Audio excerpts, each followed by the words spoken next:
हाल ही में ये post internet पे बहुत वायरल हो रही थी। इसका रीजन ये है कि जो 5 शार्क्स हैं उनमें से 4 शार्क्स बनिया कम्युनिटी से बिलोंग करते हैं। अमन गुप्ता, पीयूष बंसल, अनुपम मित्तल और रितेश अग्रवाल, ये चारों बनिया हैं। ऑल्दो इंडिया में जो बनिया कम्युनिटी है उसकी पॉपुलेशन सिर्फ 2% है, लेकिन इस कम्युनिटी ने फ्लिपकार्ट, स्नैपडील, मिंत्रा, इमामी, एयरटेल, वेदांता जैसी कंपनीज बनाई है। अब हम में से कई लोग बोलेंगे कि ठीक है, इनका बोलबाला इंडिया में ही है, बाहर कौन पूछता है, लेकिन ऐसा नहीं है। चाइनीज, ज्यूइश और बनिया, ये 3 मेजर ऐसी कम्युनिटीज हैं जो बिजनेस में वर्ल्ड में टॉप 3 पर है। ओके, तो आज हम देखते हैं कि बनियाज में ऐसी कौन सी टॉप 5 क्वालिटीज हैं जिसकी वजह से ये बनिया नहीं, दी बनिया बन चुकी है। पिछले कुछ महीने से इंडिया की सबसे बड़ी कंपनीज जैसे कि नेस्ले, आईटीसी, एचयूएल और टाटा, ये सभी सिर्फ एक कंपनी को एक्वायर करने की रेस में लगी हुई है। ये कंपनी इतनी सक्सेसफुल है कि इन्होंने खुद की एक नई मार्केट कैटेगरी इन्वेंट कर दी और इस कैटेगरी में वो 90% मार्केट शेयर को कैप्चर करके बैठे हुए हैं। नॉर, मैगी, किसान और कई बड़े ब्रांड्स उससे कम्पीट नहीं कर पा रहे हैं। मार्केटिंग और ब्रांडिंग करने में तो ये मास्टर है और इन्होंने एक ऐसी टीवी एड बनाई है जिससे इनके सेल सिर्फ 1 साल में 4 गुना बढ़ गए। हम बात कर रहे हैं कैपिटल फूड्स के बारे में, जिनके 2 फेमस प्रोडक्ट के बारे में हर इंडियन ने सुना है। पहला है चिंग्स सीक्रेट और दूसरा है स्मिथ एंड जोन्स। देसी चाइनीज के नाम से चिंग्स ने अपनी खुद की फूड कैटेगरी इन्वेंट कर दी है और इसकी पॉपुलैरिटी तो हम में से ज्यादा लोग जानते ही हैं। 1980s में एम्स ने एक रिसर्च करी थी जिसके अकॉर्डिंग जो इंडियंस हैं उन्हें चाइनीज फूड बहुत अच्छा लगता है और मुंबई में सिर्फ पिछले 3 सालों में 10,000 से ज्यादा चाइनीज स्टॉल खुले थे। ये रिसर्च अजय गुप्ता जी ने पढ़ी और इनके दिमाग में कुछ आया और वो ये था कि ये एक बहुत बड़ी बिजनेस अपॉर्चुनिटी है। लोगों को चाइनीज फूड में इंडियन तड़का लगा के जो खाना बनता है उसे खाने में बहुत मजा आता है और इसीलिए 1996 में उस वक्त चाइनीज फूड मोस्टली सड़कों में स्टॉल्स में बिकता था, जो कि बहुत ही अनहाइजीनिक कंडीशंस में बनता था। यानी आपको पता ही है इसमें क्या क्या लोग डाल देते थे। इसलिए इसे घरों में अवेलेबल करवाना एक अच्छी बिजनेस अपॉर्चुनिटी हो सकती थी। चिंग्स सीक्रेट ब्रांड के अंडर इंस्टेंट नूडल, सॉस और इवन सूप जैसे प्रोडक्ट्स को इंडियंस के लिए लॉन्च किया गया। इसमें सबसे इंटरेस्टिंग बात यह थी कि मैगी जैसे ब्रांड जहां पर लोकल टेस्ट को इग्नोर कर रहे थे, वहीं पर चिंग्स सीक्रेट इसी लोकल टेस्ट पर प्ले कर रहा था। यानी हर लोकल जगह के लिए एक लोकल फ्लेवर लॉन्च किया जाएगा। 2010 में आते आते चिंग्स चाइनीज ग्रोथ तो अच्छी दिख रही थी, लेकिन गुप्ता जी चाहते थे कि ये बहुत बड़ा ब्रांड बने। इसका एक रास्ता उन्होंने निकाला, एडवर्टाइजिंग। अब एडवर्टाइजिंग तो हर ब्रांड ही करता है, लेकिन चिंग्स सीक्रेट ने जो एडवर्टाइजिंग करी वो माइंड बॉगलिंग थी। इन्होंने ऐसी एड बनाई कि इसके सामने बड़ी बड़ी मूवीज भी फेल हो जाए। माय नेम इज रणवीर चिंग के नाम से इन्होंने ये एड लॉन्च करी, जिसे यशराज फिल्म जैसे मेगा प्रोडक्शन हाउसेज ने लॉन्च किया। इस एड की प्रोडक्शन वैल्यू इतनी हाई थी कि कई लोगों को तो ये कंफ्यूजन होगी कि रणवीर सिंह की कौन सी मूवी है, जिसकी वजह से ये एड और वायरल होगी। चिंग्स सीक्रेट की प्रेजेंस सिर्फ 70,000 स्टोर्स में थी और इस एड के बाद ये 3 लाख स्टोर्स में पहुंच गए। इसके बाद इन्होंने 10 रुपए में सूप का एक पैकेट भी लॉन्च किया।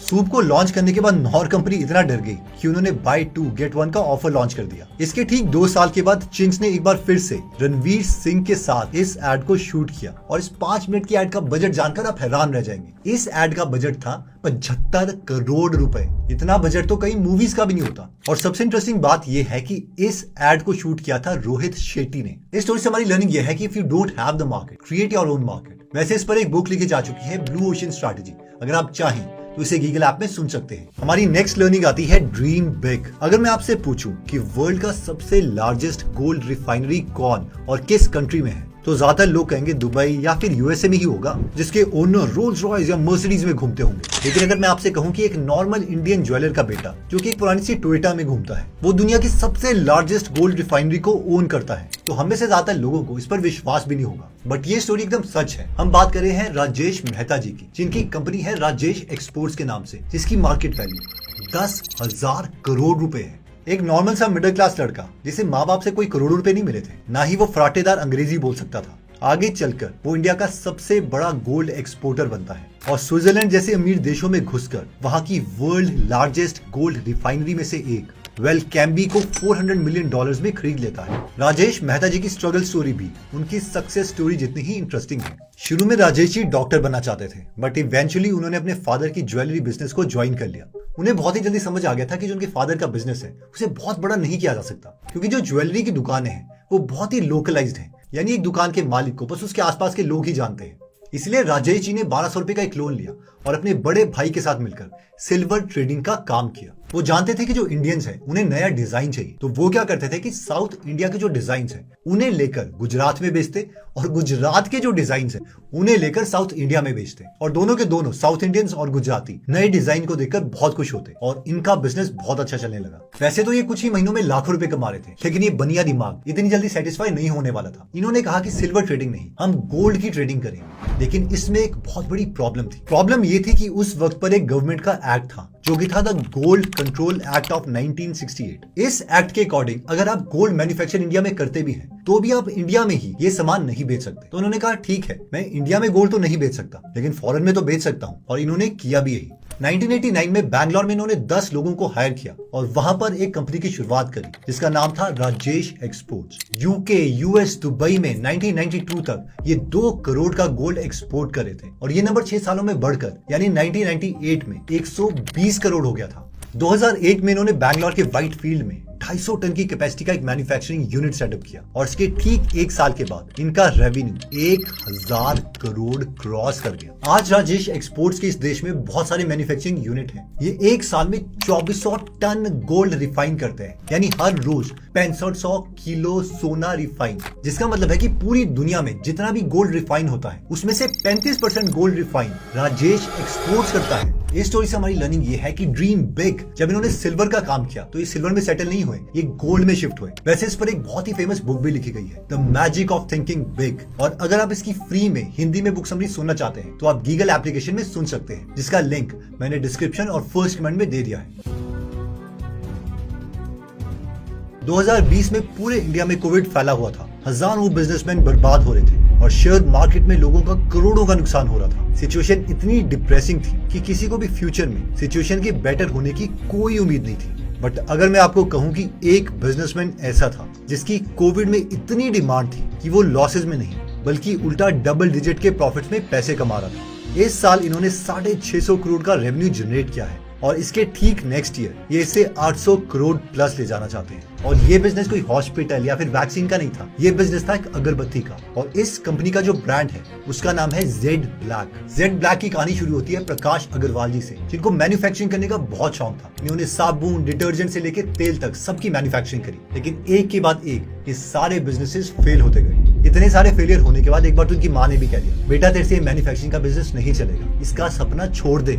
अपनी माँ के कहने पर इन्होंने मैन्युफैक्चरिंग का काम छोड़ दिया और अगरबत्ती को डिस्ट्रीब्यूट करने चले गए, यानी ये औरों की अगरबत्ती लेते और उसको आगे जाके बेचते। फिर भी इनका जो मैन्युफैक्चरिंग का कीड़ा था उनके दिमाग से नहीं जा रहा था और इन्होंने सोचा कि अगर मैं औरों की अगरबत्तियां बेच सकता हूँ तो मैं खुद की भी तो बना सकता हूँ। इसलिए साल 1992 में इन्होंने अपने रिलेटिव से 5 लाख रुपए का लोन लिया और अपने घर में एक छोटा सा गराज है वहीं पर यह बिजनेस एस्टैब्लिश किया। अब होता क्या था कि 1990s में जितने भी अगरबत्ती के ब्रांड थे वो मैसूर और बैंगलोर में थे, यानी कि साउथ के लोगों को जो खुशबू पसंद है उसी के टेस्ट पर वो अगरबत्तियां बनती और उन्हें नॉर्थ में ले जाकर बेचा जाता। लेकिन प्रकाश अग्रवाल जी ने सोचा कि ऐसा नहीं होना चाहिए।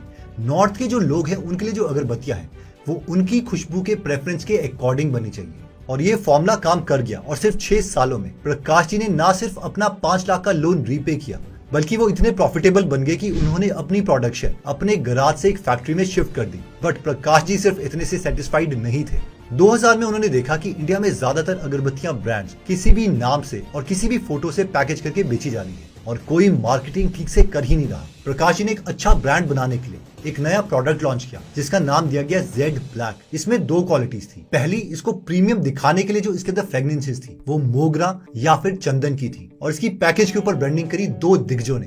पहले थे ऋतिक रोशन और दूसरे थे MS धोनी। प्रकाश जी जानते थे कि अगर कस्टमर मार्केट में आएगा और उसे अगरबत्तियों के इतने सारे पैकेट्स दिखाई देंगे जिसमें ऋतिक रोशन और MS धोनी का पोस्टर होगा तो वो उन्हीं अगरबत्तियों को प्रेफर करेंगे और ऐसा हुआ भी और इसीलिए ये प्रोडक्ट बहुत ही सक्सेसफुल हो गया। तो इस स्टोरी से हमारी लर्निंग ये है कि ब्रांडिंग इज इम्पोर्टेंट। देखिए कस्टमर की साइकोलॉजी को इन्होंने बारीकी से समझा कि जो दिखता है वही तो बिकता है। आज जेड ब्लैक इंडिया की टॉप 3 अगरबत्ती ब्रांड्स में से एक है और ITC जैसी $multi-billion कंपनी को ये टफ कंपटीशन दे रही है और 30 कंट्रीज में ये अपनी प्रेजेंस ऑलरेडी बना चुकी है।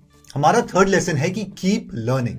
1970 में कोलकाता की बागड़ी मार्केट में 2 बेस्ट फ्रेंड्स आते हैं अपना टेलकॉम पाउडर लेके। एक दुकानदार को उसका प्राइस बताते हैं। उस दुकानदार को इतना गुस्सा आता है कि वो उन्हें ऑलमोस्ट धक्के देके बाहर निकालता है। बट इसके कुछ दिनों के बाद वही स्टोर ओनर 2 स्टाफ मेंबर्स को भेजता है ताकि वो इन लोगों को वापस लेके आए।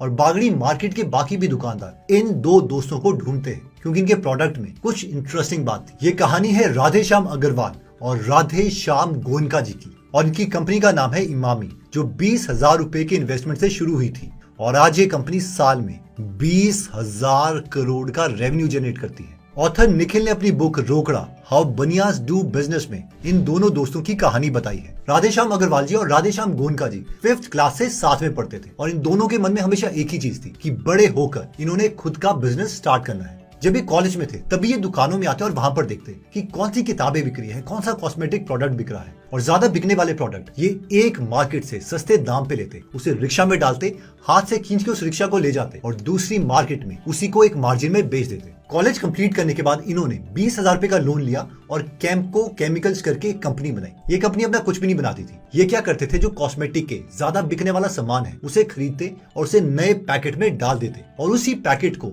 एक नया प्रोडक्ट कह के लोगों को बेच देते। अब क्योंकि ये खुद का कुछ तो बना नहीं रहे थे, इसलिए जो उनका प्रॉफिट मार्जिन है वो बहुत ही कम था। अब ऑब्वियसली इस तरीके का बिजनेस बहुत बड़ा तो होना नहीं था, इसलिए इन्होंने इस कंपनी को बंद किया और इन्होंने डिसाइड किया कि ये किसी बड़ी कंपनी में जाकर काम करेंगे जहां पर इन्हें कुछ समझ जाए कि एग्जैक्टली बिजनेस किया कैसे जाता है। और इसके लिए इन्होंने के बिरला और आदित्य बिरला ग्रुप में 5 साल तक सीनियर पोजीशंस में काम किया। 1970s में उन्होंने ऑब्जर्व करना स्टार्ट कर दिया था कि जो इंडियन ब्रांड है और इंटरनेशनल ब्रांड है उनकी पैकेजिंग एकदम सेम है। और साथ में होता यह था कि किसी भी प्रोडक्ट में अगर फॉरेन नाम आ जाए तो इंडियन कंज्यूमर बहुत एक्साइट होकर उसी प्रोडक्ट को खरीदते थे। और इन्होंने सोचा कि यही है इनकी नेक्स्ट बिजनेस अपॉर्चुनिटी, और इन्हीं लर्निंग के साथ इन दोनों ने इमामी को लॉन्च किया। उस टाइम इन्होंने देखा था कि चाहे पॉन्ड्स है या नाइसिल है, वो सारे के सारे एक ही सिमिलर टीन के डब्बे में आते हैं, इसलिए कंज्यूमर जब दुकान में घुसता है तो उसे लगता है कि यार ये तो सब सेम है। और इन्होंने क्या किया, इन्होंने एक प्लास्टिक का खूबसूरत पैकेट बनाया और उसके अंदर अपना पाउडर डाला। इस प्रोडक्ट को कस्टमर एक प्रीमियम नजर से देखे, इसलिए इन्होंने इस पैकेट के ऊपर एक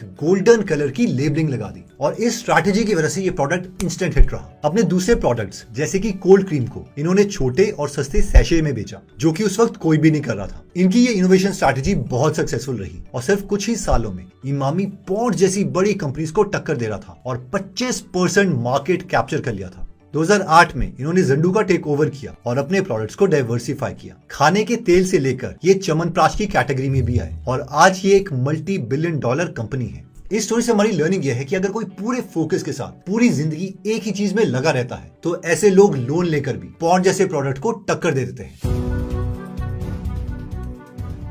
ओके, इमेजिन कीजिए कि आप एयरफोर्स में एयरमैन की जॉब पर हैं। आपकी एज 54 इयर्स हो चुकी है। अब आप क्या सोचोगे? आप सोचोगे कि यार कुछ सालों में मैं रिटायर होने वाला हूँ, अब लाइफ में क्या करना, आराम से पेंशन के पैसों से मजे करेंगे। बट एक बनिया का दिमाग ऐसा नहीं चलता। 1987 में 54 की एज में इस बनिया ने अपनी जॉब छोड़ दी और इतना ही नहीं, इसने अपनी सारी सेविंग ली और उसे डोनेट कर दिया और अपने पास सिर्फ 1 रुपया रखा और इसने कहा कि इस 1 रुपए से मैं बिजनेस स्टार्ट करूंगा। और इसने बिजनेस स्टार्ट भी किया और 450 करोड़ का बिजनेस बना डाला। इस बनिए के बिजनेस का नाम है अग्रवाल पैकर्स एंड मूवर्स और इसके फाउंडर का नाम है श्री रमेश अग्रवाल। इनकी बिजनेस जर्नी के पीछे एक बहुत ही इंटरेस्टिंग स्टोरी है। एक बार इनकी पोस्टिंग तमिलनाडु से ओडिशा हुई और इन्होंने नोटिस किया कि सामान शिफ्ट करने में इनको बहुत प्रॉब्लम आ रही थी। उस वक्त ऐसी कोई भी कंपनी नहीं थी जो सामान, स्पेशली घर का सामान, एक जगह से दूसरी जगह पर सेफली शिफ्ट कर पाए। फिर इन्होंने नोटिस किया कि बाकी जो डिफेंस में इनके साथ लोग हैं, जब वो भी एक टाउन से दूसरे टाउन में शिफ्ट होते हैं अपनी पोस्टिंग की वजह से, तो उन्हें भी सेम दिक्कत का सामना करना पड़ता है। रमेश जी को पता चल चुका था कि मेरा नेक्स्ट बिग आइडिया यही है, इसलिए उन्होंने 4,000 रुपए अपने एक फ्रेंड से उधार लिया और अपना बिजनेस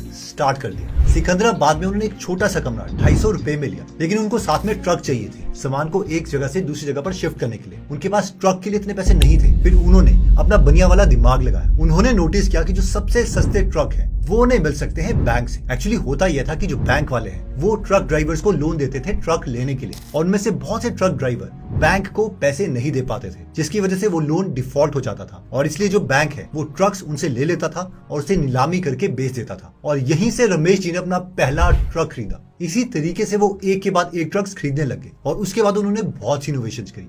फॉर एग्जाम्पल, जो ट्रक होते थे उसके ऊपर वाला हिस्सा खाली होता था, उस हिस्से में इनकी टीम तरपाल लगा दी थी प्लास्टिक की।